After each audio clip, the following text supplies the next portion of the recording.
Speaking of Nebraska, we got a couple teams here that have an over-under win total at 7.5, both juiced to the over. We'll start with the Cornhuskers, minus 135 to the over at Caesar Sportsbook, plus 105 to the under. In the non-conference, it's North Dakota, not state, but North Dakota, Georgia Southern, hey, Clay Helton, and Oklahoma. Oklahoma, remember, very close, very interesting game a year ago in Norman. Now they get the return visit from the Sooners. That game will be in Lincoln. Draw from the East, you get Indiana and Rutgers, always favorable, but then you also have a game in the Big House against Michigan. Then we get into division play. Illinois, Minnesota, and Wisconsin are going to be your home games. And then, interesting wrinkle here, one of their division away games is in Ireland. So it's not actually a hostile environment, though I TBD on what we're going to see in terms of the crowd there. Northwestern, Purdue, and Iowa are the division opponents that they will play away from Lincoln. You know, we have said goodbye to the Adrian Martinez era. We have hired Mark Whipple to come in and take over the offense.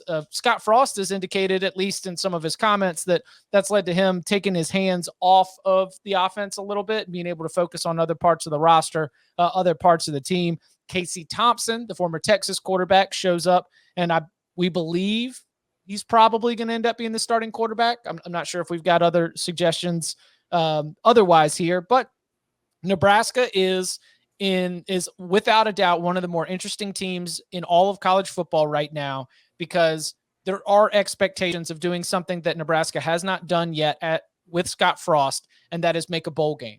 And not only that, but we're sitting here at 7-5. So that's not even squeaking in. That's being one of the better teams in the division. So Scott Frost, hot seat expectations year. I mean, I'm fascinated. I'm dialed in. Where are we at with the win total? The greatest 3-win team in history has got a win total of 7.5. And I think that's too high. Under. Yeah. This team's going to be better last year record-wise. I don't know if it's actually going to be better, but it's going to be hard to go 3-9 if they play the same way they did last year, because their 9 losses last year were by a total of 56 points. They were all one-score games. Like, they didn't get blown out in any of their losses. They hung tough with some tougher teams, but they routinely shot themselves in the foot. But just for context, comparison's sake, Nebraska lost 9 games last year by 56 points. Northwestern lost 9 games last year by 210 points. Just to give you an idea of the difference when you're losing that many games, how the typical results are of those games. So I expect that they'll be better. I think that, with Adrian Martinez gone, the fingers crossed, there won't be as many turnovers.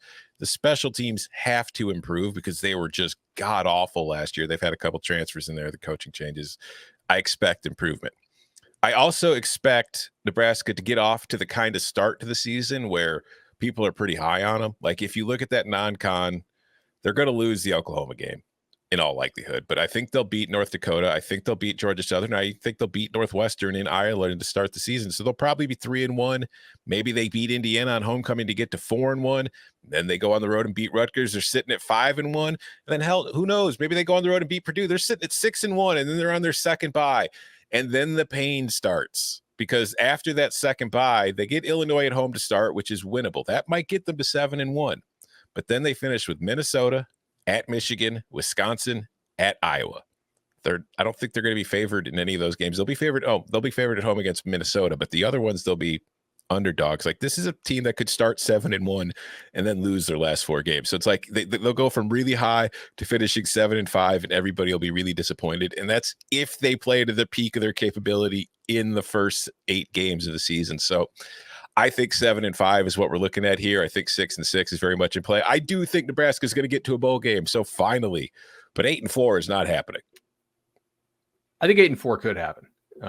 This is not something that I'm betting. I'm at 7.7, so 7.5 with minus 135. I think Chip said the juice was that. Like, that's not an edge to me, but the under is also not an edge. So it's a pass for me at this number. Speaking of pass, I think Nebraska will pass the ball quite a bit more this year with Mark Whipple coming with Casey Thompson, who I think with a healthier hand, could show a lot of improvement. But I do have some concerns here as well. This defense was really damn good last year and kept this team in games. Like, Eric Chinander did an awesome job with what had to be an extremely frustrating year for him, because he had he had a defense that was good enough to win the West, and the offense oftentimes let them down with critical turnovers. The special teams also, as somebody who had the correct side, or well, wait, who did I have? I think I had Michigan State, and in no way did I deserve to win that bet against Nebraska. Like Michigan State lucked into that win 100% because Nebraska's kid punting hit like a 25-yard punt to the wrong side of the coverage, and I mean Tom could have run it in on his stationary Peloton, right? Like that's how wide open his ass was. So sorry for the cursing. They do bring in a new kicker. I think they brought in the new punter as well. I think they will have immediate edges there. The early part of the schedule is pretty soft unless you're really high on Northwestern. I think they could beat Oklahoma at home. I think they will be less than a touchdown underdog in Norman, or excuse me, in Lincoln for that game. Georgia Southern is really pretty bad. And I'm not betting the over on this team, but I think it's possible. And if they do, I think this will only be the second time since World War II that a team that had 3 wins or more from the previous year more than doubled it and probably had a worse power rating. Because I don't think this team is better than last year's team. But I think it actually really could win 7 or 8 games despite not being quite as good. The schedule's a little better. If they get some bounces, it could help. So they're sitting at 10.5 right now as a 10.5 point favorite against Northwestern for that game in Ireland during week 0. Is that about where you've got sort of their power rating or their line right there? Because I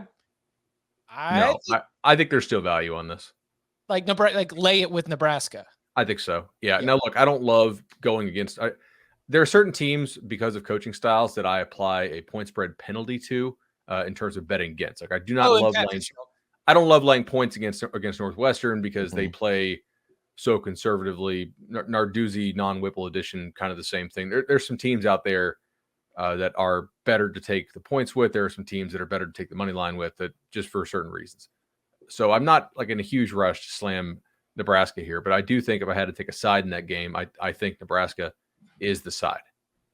So if it's coached by robots in a vacuum, Nebraska's a 17-point favorite. But the fact probably 14. But yeah, exactly. You can't do that with Pat Fitzgerald, especially with the chaos that would be. By the way, comment from the chat earlier.